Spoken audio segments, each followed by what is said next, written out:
या में याज्ञवल्क्य नाम मुनि अपनी पत्नी के साथ रहा करते थे। उनकी कोई संतान नहीं थी। दोनों को संतान की कामना थी। अतः वे इस हेतु सदा ईश्वर से प्रार्थना किया करते थे। एक दिन मुनि नदी किनारे अपने दोनों हाथ फैलाए ईश्वर से संतान प्राप्ति हेतु प्रार्थना कर रहे थे। तभी आकाश में उड़ता हुआ एक कौवा उनके ऊपर से गुजरा। कौवे ने अपनी चोंच में एक नन्ही चूहिया को दबाया हुआ था। मुनि के ऊपर से गुजरते समय कौवे की चोंच से चिटकाकर चूहिया उनकी हथेली में जा गिरी। जैसे देख मुनि ने सोचा कि अवश्य ही ईश्वर ने उसकी प्रार्थना स्वीकार कर ली है और ये चूहिया संतान स्वरूप प्रदान की है। चूहिया को एक सुंदर कन्या का रूप दे वे अपने घर ले गए और अपनी पत्नी को सौंपते हुए बोले, ईश्वर ने यह कन्या हमें प्रदान की है। अब से ये हमारी पुत्री है और इसके पालन पोषण का संपूर्ण दायित्व हमारा है। मुनि पत्नी ने भी उस कन्या को अपनी पुत्री के रूप में स्वीकार कर लिया। तब से वह कन्या मुनि की कुटिया में पलने लगी। समय व्यतीत हुआ और वह कन्या बड़ी हो गई। मुनि की पत्नी को उसके विवाह की चिंता सताने लगी। एक दिन उसने मुनि से अपनी पुत्री के लिए एक सुयोग्य वर ढूंढने को कहा। कुछ देर विचार उपरांत मुनि इस निष्कर्ष पर पहुँचे कि सूर्य देव ही उनकी पुत्री के लिए श्रेष्ठ वर है। उन्होंने सूर्य देव की आराधना प्रारंभ की। जब सूर्य देव की दर्शन दिए तो साधु ने अपनी पुत्री से पूछा, क्या तुम्हें सूर्य देव अपने पति के रूप में स्वीकार है?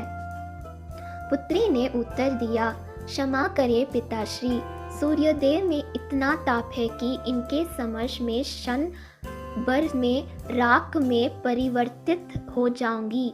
मैं इनसे कैसे विवाह कर सकती हूँ? कृपा कर आप मेरे लिए कोई दूसरा वर ढूंढिए। पुत्री के उत्तर सुन मुनि ने सूर्यदेव से पूछा, सूर्यदेव अब आपकी बताइए कि मेरी पुत्री के लिए आपसे श्रेष्ठ वर कौन होगा? सूर्यदेव ने उत्तर दिया, मेरे अनुसार मेघ तुम्हारी पुत्री के योग्य है, क्योंकि उसमें मुझे ढक देने का सामर्थ्य है। मुनि ने मेघ प्रार्थना प्रारंभ की और उनके दर्शन देने पर अपनी पुत्री से पूछा, क्या तुझे मेघ अपने पति के रूप में स्वीकार है? पुत्री ने यह प्रस्ताव भी अस्वीकार कर दिया और बोले, पिताश्री मैं इतने काले व्यक्ति से विवाह नहीं करना चाहती, साथ ही इनकी कड़कड़ाहट से भी मुझे डर लगता है।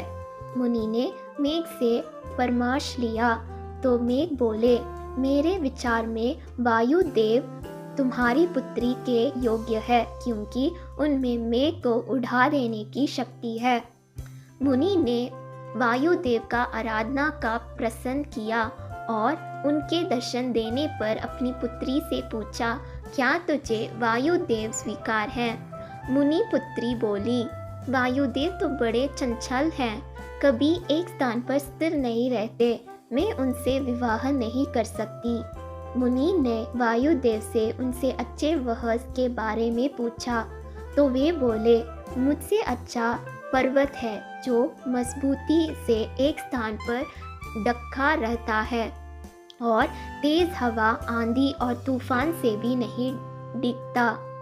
मुनि पुत्री सहित पर्वत के पास गया और पुत्री का विचार पूछा तो वह बोली, ये बड़े कठोर हृदय के हैं, मैं इनसे विवाह नहीं कर पाऊंगी। जब पर्वत ने मुनि को सुझाया कि मुझसे योग्य छुआ है, वह कोमल तो है पर साथ ही पर्वत में भी सुरांक कर देने की शक्ति रखता है।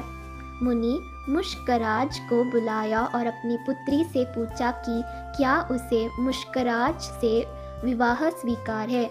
मुष्कराज को देख मुनि की पुत्री को एक अपनात्व भाव का अनुभव हुआ और वह उस पर मुग्ध हो गई। उसने उनसे मुश्कराज से विवाह करना स्वीकार कर लिया।